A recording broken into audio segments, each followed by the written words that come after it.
Oke, Assalamualaikum warahmatullahi wabarakatuh. Bertemu lagi dengan saya Yudi Guntara untuk membahas media pembelajaran fisika. Nah, di sini apa sih tujuannya?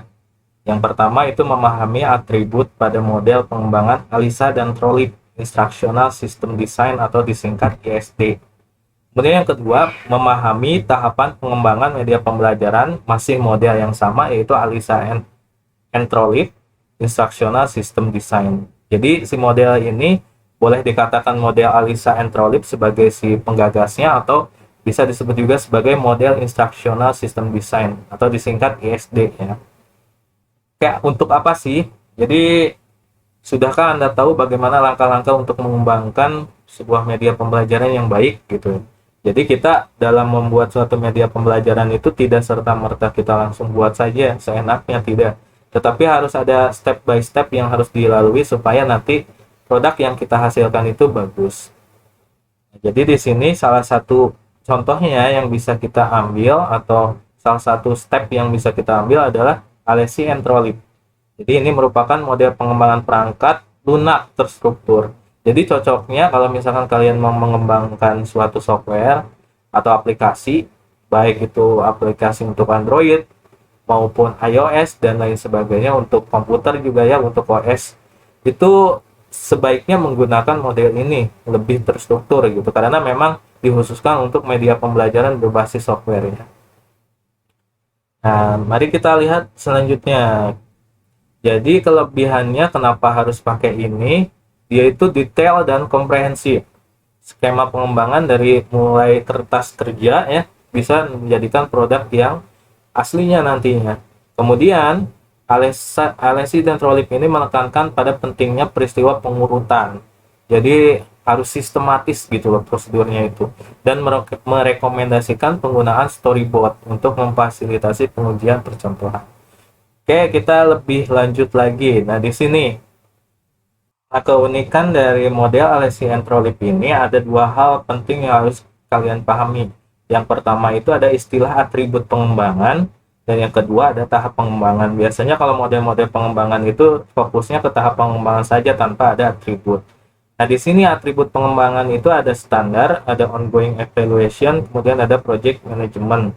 Sedangkan tahap pengembangannya sendiri itu ada 3, namun dari 3 ini nanti akan ada sub tahap lagi. Tapi tahapan umumnya adalah planning, design, sama development. Ini sebetulnya sumber rujukannya ya. Jadi buku asli dari ALESI and TROLIP-nya itu adalah Multimedia for Learning, Method and Development. Bisa kalian cari mungkin ya buku tersebut. Nah, ini kurang lebih tahapannya. Sebetulnya banyak ya tahapannya, tetapi yang akan saya sampaikan di sini adalah yang kira-kira relevan saja gitu dalam mengembangkan suatu media pembelajaran. Jadi ini adalah keterkaitan antara atribut dan tahapan model pengembangan dari ALESI dan TROLIP-nya. Jadi ada standar, ada ongoing evaluation, ada project management, kemudian ini planning, design, sama development. Apa sih atribut itu? Jadi atribut itu adalah prinsip-prinsip yang harus diterapkan pada seluruh proses desain dan pengembangan, dan mereka membentuk yang baik. Nah, artinya maksudnya di sini adalah di standar, ongoing evaluation, dan project management ini dalam setiap step itu harus dilakukan gitu sebagai patokan. Jadi pada planning harus ada standarnya, harus ada ongoing evaluation-nya supaya nanti si step-stepnya itu terarah. Kemudian ada project management-nya untuk melihat seberapa banyak waktu yang dibutuhkan, seberapa cost-nya gitu. Nah, ini harus jelas gitu. Jadi ada istilahnya itu pengawasnya dalam setiap step-nya itu. Nah, ini mungkin kelebihan dari si model ALESI dan TROLIP. Nah, yang pertama kita bahas mengenai si standarnya dulu ya. Atribut pengembangan, termasuk salah satu atribut pengembangan. Standar ini mendefinisikan kualitas atau patokan yang terus diupayakan oleh pengembang. Jadi suatu set standar itu jadi standarnya itu bisa berasal dari kita sendiri sebagai pengembang, atau kita bisa melihat idealnya, atau bisa kita meminta sudut pandang dari yang lain. Misal di sini standar dari pengembang sendiri. Artinya kita punya patokan sendiri nih yang harus kita buat, itu si projectnya seperti apa. Kemudian yang kedua, standar dari persyaratan spesifik project atau klien. Misalkan kita membuatkan suatu project ya untuk orang lain. Misal kita mau membuat media pembelajaran diminta oleh guru. Berarti kita harus mengetahui standar dari si guru atau klien itu seperti apa.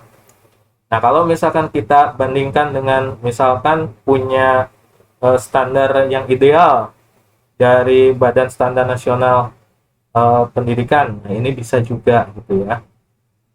Nah, contohnya apa sih standar? Itu ada standar warna, standar font, interface, antarmutanya seperti apa, kontennya harus seperti apa, dan lain-lain. Oke, pada atribut pengembangan yang kedua berkaitan dengan ongoing evaluation atau evaluasi berkelanjutan, di mana di sini proses pengujian, evaluasi, dan revisi terhadap komponen project sebelum dimasukkan ke dalam program akhir. Artinya setiap step memang harus dilakukan evaluasi. Nah, ongoing ini digunakan untuk mengetahui standar yang ditetapkan. Apakah sudah terpenuhi atau belum sih standar-standar itu?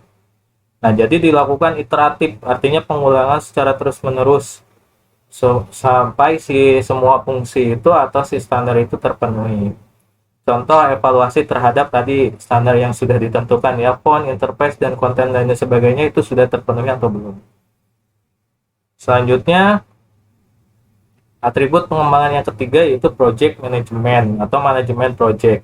Digunakan untuk mengontrol setiap tahapan agar berjalan sesuai dengan rencana, terutama dari segi waktu dan budget ya. Kemudian penentu keberhasilan dari sebuah produk itu sebetulnya tergantung pada aspek manajemen projectnya. Kalau manajemen projectnya bagus, pasti nanti project yang dihasilkannya juga bagus. Nah, kita lanjut ke tahap pengembangannya. Kalau tadi kita bahas tentang atribut, sekarang kita langsung masuk ke tahap pengembangan. Nah, tadi sudah dijelaskan bahwa tahap pengembangannya itu terdiri dari 3 fase ya. Nah, sekarang kita bahas fase pertama atau planning. Ada define the scope, kemudian identify learner karakteristik, produce a planning document, produce a style manual, determine and collect resources. Kita bahas pada fase 1 subfase 1 ya, yaitu define the scope, yaitu mengidentifikasi ruang lingkup si kajiannya. Ngapain saja sih? Di sini kita mendefinisikan mengenai tujuan pengembangan produknya, menentukan hasil yang diinginkan dari produk tersebut, kemudian menentukan materi yang digunakan, menentukan tema yang akan diangkat, dan menentukan target capaian. Menentukan materi, maksudnya di sini disesuaikan dengan KD yang kita pilih kalau dalam pembelajaran. Kemudian menentukan tema, jikalau kita ingin mensangkut pautkan dalam kehidupan sehari-hari atau berbasis kontekstual, artinya kita harus mengangkat isu-isu terkini supaya lebih kekinian gitu ya, supaya si peserta didik atau sebagai usernya juga bisa tahu manfaat secara langsung dari materi yang kita sampaikan. Kemudian yang kedua yaitu identify learner karakteristik, artinya mengidentifikasi karakteristik si usernya, peserta didiknya. Di sini kita mengidentifikasi karakteristik dari user seperti usianya sih berapa, tingkat pendidikannya level apa, motivasi untuk belajarnya ada nggak, keterampilan yang dimilikinya sejauh ini seperti apa. Nah, itu harus dikaji terlebih dahulu. Kemudian cek produce planning document, membuat dokumen perencanaan. Jadi dilakukan pengontrolan data dan informasi dengan cara membuat dokumen perencanaan sebelum dilakukan tahap selanjutnya. Jadi tadi step-step yang sudah dilakukan, informasinya itu dikumpulkan, dibuat sebuah dokumen sebagai langkah awal untuk merencanakan proyeknya itu mau seperti apa. Nah, terus produce a style manual, membuat style manual. Style manual atau project standar manual adalah bagaimana suatu standar terbentuk pada setiap proyek. Jadi, style manual ini menyediakan spesifikasi rinci tentang bagaimana menangani berbagai aspek pengembangan program. Jadi, beberapa contoh standar itu ada look and feel. Bagaimana sih nanti produknya itu dilihat dari look and feel-nya. Kemudian style convention-nya, function-nya itu bagaimana. Nah, itu harus dibuat ya. Kemudian determine and collect resources. Jadi di sini menentukan dan mengumpulkan sumber pendukung. Otomatis kalau kita mau mengembangkan suatu project berupa media pembelajaran contohnya ya, pasti kita membutuhkan bahan-bahannya. Nah, jadi di sini pada fase ini kita mengumpulkan semua sumber materi yang dibutuhkan selama pengembangan, kemudian bahan-bahan yang dikumpulkan dapat berupa sumber materi pelajaran, program, buku, film, dan lain sebagainya. Kemudian kita lanjut ke tahap 2, yaitu fase 2 atau desain. Nah, di desain ini ada develop initial content ideas, kemudian conduct task and conceptualize, create flowchart and storyboard. Oke. Yang pertama yaitu develop initial content idea, mengembangkan ide. Jadi tadi kita di tahap pertama sudah melihat analisis yang lainnya, mencari, berarti di sini kita fokus mencari solusi permasalahan konten dan pendekatan pembelajarannya mau seperti apa nih. Nah, menghapus beberapa gagasan awal yang tidak berkaitan. Kalau tadi kan kita hanya mengumpulkan informasi saja, di sini kita menyeleksi mana gagasan-gagasan yang kira-kira bisa diambil. Kemudian menghasilkan dokumen desain yang mencakup kebutuhan semua informasi untuk mengembangkan proyek. Memulai mendesain tampil antarmuka secara paralel dengan desain konten. Jadi, selagi kita mendesain si antarmukanya, kita juga sambil mendesain si kontennya mau seperti apa. Jadi berbarengan saja gitu. Nah, ini di tahap desain. Kemudian B, conduct task and concept analyze. Jadi melakukan analisis konsep dan tugas. Analisis tugas itu seperti apa sih? Jadi analisis tugas itu adalah proses menganalisis hal-hal apa saja yang harus dipelajari oleh peserta didik. Tujuannya itu adalah untuk menentukan urutan yang efisien untuk konten pembelajarannya atau si materi pembelajaran itu urutannya seperti apa. Kemudian ada analisis konsep. Nah, di sini proses menganalisis konsepnya itu sendiri, informasi apa saja yang harus dipahami oleh si peserta didik. Nah, tujuannya adalah untuk menghasilkan urutan pembelajaran yang efektif dari ide yang telah ada. Artinya, kalau kita ingin mengurutkan pembelajaran berdasarkan si analisis konsep itu, kita harus tahu mana itu yang hukum, prinsip, fakta, dan lain sebagainya. Jadi, harus diperhatikan juga dari tingkat kesulitannya, yang mudah dulu, baru yang ke kompleks gitu, dari simple ke kompleks. Selanjutnya, itu adalah create flowchart and storyboard. Jadi membuat flowchart dan storyboardnya. Apa sih flowchart? Flowchart itu adalah bagan atau diagram yang menunjukkan bagaimana program berjalan atau mengalir. Jadi kayak struktur organisasi gitu ya. Jadi ada yang di atasnya misalkan ketua kelas, ke bawah itu ada yang sekretaris, ada bendahara, kemudian anggota, kemudian ada kelompok lain sebagainya.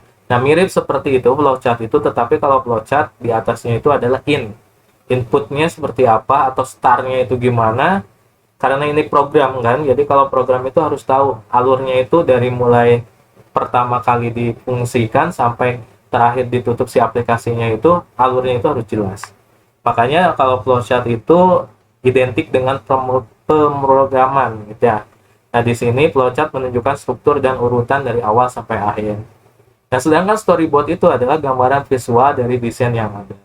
Nah, storyboard itu kalau misalkan kalian mau buat seperti video, kemudian simulasi juga bisa seperti itu ya. Jadi halaman pertama mau apa nih, kamu kasih gambarannya. Kalau misalkan video, openingnya mau seperti apa nih, detik pertama siapa yang mengisi suara, kontennya mau apa saja. Nah, itu storyboard. Jadi lebih ke, kalau storyboard itu bentuknya seperti tampilan aslinya tetapi diambil per part saja gitu. Jadi openingnya mau seperti apa, ada gambarannya, boleh gambaran atau boleh dideskripsikan. Beda ya, jadi kalian harus bisa membedakan antara flowchart sama si storyboard. Nah, tahap yang terakhir nih, yaitu fase ketiga, yaitu adalah development. Nah, di sini ada prepare the text, write program code, create the graphic, produce audio and video, assemble the piece, do an alpha test, make revision, do an beta test. Apa sih maksudnya? Nah, di sini kita coba perdalam. Yang pertama, prepare the text, menyiapkan teks. Langkah ini digunakan untuk menyajikan materi teks. Jadi, materi-materi itu biasanya kita olah dalam bentuk Microsoft Word supaya gampang diedit ya. Nah, jadi menggunakan pengolah kata juga nantinya bisa lebih fleksibel. Kalau misalkan kita ubah aplikasinya, dan lain sebagainya, untuk menduplikatnya, menyimpannya dan lain sebagainya itu lebih mudah. Kemudian ada write program code. Nah, ini semisal kalau memang kalian itu menggunakan software, artinya kalian itu memang mau membuat software baru gitu. Biasanya ini berbau program, membutuhkan bahasa pemrograman. Bisa, atau kalian juga bisa menggunakan authoring system ya. Authoring system itu kalian seperti AutoWare, membuat program baru, yaitu Adobe Animate. Bisa juga dengan menggunakan bahasa pemrograman, yaitu seperti Visual Basic, HTML maupun Java. Kemudian ada create the graphic, membuat grafisnya, membuat tampilan antarmukanya. Dalam pemrograman itu kan sebetulnya hanya untuk alur pemrogramannya saja, tetapi kalau visualnya sendiri kita tetap harus membuat. Nah, untuk membuat grafis ini harus ada beberapa hal yang diperhatikan. Yang pertama, memastikan semua aspek grafisnya itu sesuai pada tahap perencanaan. Kemudian kualitas grafisnya harus dilihat, memperhitungkan juga penyampaian di dalam medianya mau seperti apa. Nah, untuk grafis sendiri bisa menggunakan Photoshop, CorelDRAW, Painter, Illustrator, dan lain sebagainya. Nah, terus produce audio and video, menghasilkan audio dan video. Ini kalau misalkan ada dubbingnya, jadi kalian bisa kalian membuat simulasi dalam Adobe Animate, itu ada yang ngobrolnya, berarti kan harus dimasukkan audio. Mau dimasukkan juga ada gambar sambil ada yang bicaranya, berarti kalian masukkan video juga. Kemudian assemble the pieces, jadi menggabungkan bagian-bagian tadi kalian sudah memprogram, kemudian sudah ada audio videonya, kemudian ada tampilan antarmukanya. Nah, di sini pada tahap assemble the pieces itu gabungkan semuanya menjadikan si media yang satu kesatuan utuh. Jika sudah mendapatkan satu media yang utuh, misal untuk Android gitu ya, berarti kan dalam bentuk APK. Nah, dalam bentuk APK-nya itu bisa langsung difungsikan. Baru lanjut ke tahap app, yaitu do an alpha test, artinya melakukan uji alpha. Uji alpha ini untuk apa sih? Jadi uji ini dilakukan kepada ahli materi dan ahli media. Ahli materi di sini maksudnya kalau misalkan fisika, ya berarti kita berikan kepada seseorang yang ahli dalam fisika tersebut. Kemudian kepada ahli media ini tidak harus orang fisika, artinya siapa saja yang ahli dalam media gitu kan. Kalau untuk dosen nanti ada dosen yang ahli media dan sebagainya. Nah, aspek yang divalidasi diantaranya bisa aja dari segi subject matternya atau dari kontennya itu sendiri, auxiliary information atau informasi tambahannya seperti cara penggunaan dan lain sebagainya. Affective consideration, maksudnya dari hasil produk kita itu ada sesuatu afektif yang bisa dimunculkan atau tidak. Interface-nya, artinya antar mukanya gimana, bagus enggak, navigation-nya, tombol-tombolnya bisa dihidupin atau enggak, pedagoginya dari sisi pendidikannya ada enggak, invisible feature-nya ada enggak gitu. Robustness, maksudnya robustness ini adalah apakah si aplikasi kita itu dengan melakukan uji coba berbagai hal itu masih tetap jalan atau tidak. Supplementary material, artinya apakah membutuhkan alat-alat lain sebagai pendukung dari produk yang kita buat. Nah, itu fungsi dari alpha test. Setelah alpha test dilakukan, pasti nanti ada komentar-komentar dari si uji validasi dari ahli materi maupun si ahli medianya. Nah, revisi tersebut kita gunakan sebagai hal untuk revisi ya, untuk menghilangkan masalah-masalah yang ditemukan dalam uji alpha tadi. Jika sudah dilakukan revisi tersebut, maka dilanjutkan ke tahap akhir, yaitu melakukan uji beta. Jadi melakukan pengujian kepada usernya langsung gitu. Jadi kalau misalkan kita media pembelajaran, berarti kepada peserta didiknya ya, sesuai dengan tingkatan kelas yang sudah kita buat materinya tersebut. Untuk melihat apa? Untuk melihat keefektifan dari proyek yang dikembangkan. Jadi kalau kita mengembangkan suatu proyek itu bukan hanya sekedar kita membuat suatu media pembelajaran sudah saja seperti itu. Tidak ya, tetapi harus diujikan dulu. Jadi si media tersebut itu efektif gak? Efektif dalam hal apa? Yaitu harus tertuju juga. Misalkan kita membuat suatu media itu efektif dalam meningkatkan kemampuan penalaran ilmiah. Berarti kita setting tuh si media pembelajaran memang khusus untuk penalaran ilmiah. Karena setiap kita mengembangkan itu kita tidak bisa menghandle semua keterampilan yang ada. Misal kita membuat satu media tetapi kita bisa mengukur atau bisa meningkatkan penalaran ilmiahnya, critical thinkingnya, creative thinkingnya, itu tidak bisa ya. Biasanya itu ya paling fokus ke satu hal saja. Seperti itu mungkin ya untuk pertemuan kali ini berkaitan dengan model pengembangan dari Alesi and Trollick. Ini merupakan salah satu model pengembangan saja sih yang perlu kalian pahami, karena ini jarang dilakukan juga, karena mungkin jarang juga yang mengembangkan berkaitan dengan software atau aplikasi ya. Oke, sekian saja. Sampai kita ketemu lagi pada video-video selanjutnya. Tetap semangat. Wassalamualaikum warahmatullahi wabarakatuh.